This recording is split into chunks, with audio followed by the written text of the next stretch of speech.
بسم الله الرحمن الرحيم. الله الذي جعل لكم الليل لتسكنوا فيه والنهار مبصرا إن الله لذو فضل على الناس ولكن أكثر الناس لا يشكرون. ذلكم الله ربكم خالق كل شيء لا إله إلا هو فأنى تؤفكون. كذلك يؤفك الذين كانوا بآيات الله يجحدون. الله الذي جعل لكم الأرض قرارا والسماء بناء وسوركم فأحسن صوركم ورزقكم من الطيبات. ذلكم الله ربكم فتبارك الله رب العالمين. هو الحي لا إله إلا هو فادعوه مخلصين له الدين الحمد لله رب العالمين. قل إني نهيت أن أعبد الذين تدعون من دون الله لما جاءني البينات من ربي وأمرت أن أسلم لرب العالمين. هو الذي خلقكم من تراب ثم من نطفة ثم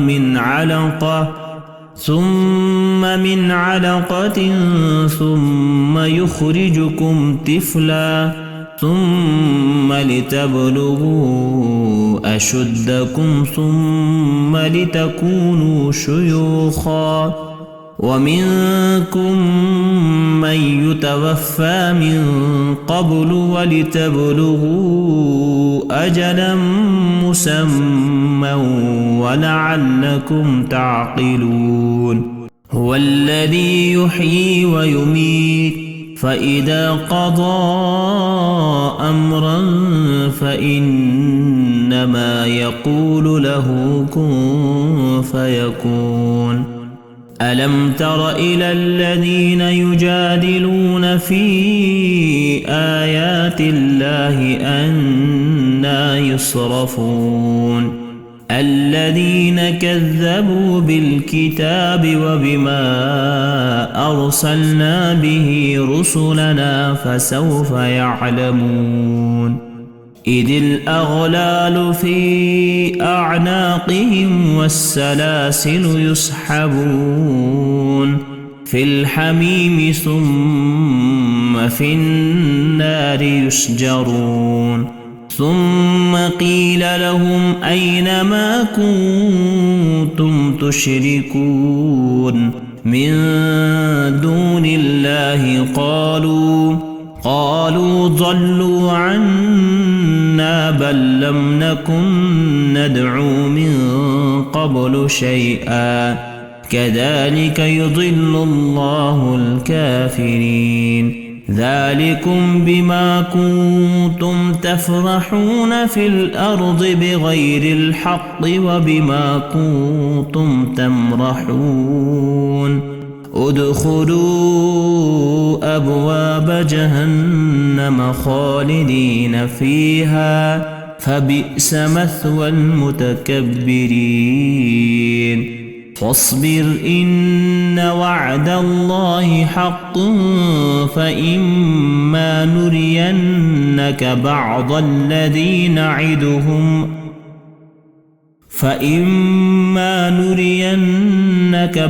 الذي نعدهم أو نتوفينك فإلينا يرجعون.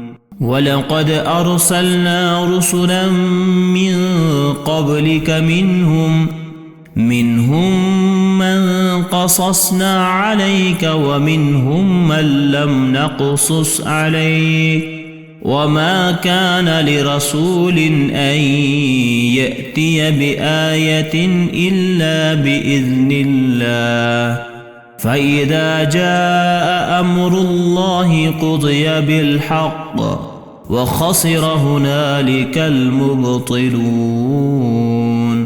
الله الذي جعل لكم الأنعام لتركبوا منها ومنها تأكلون ولكم فيها منافع ولتبلغوا عليها حاجة في صدوركم وعليها وعلى الفلك تحملون ويريكم آياته فأي آيات الله تنكرون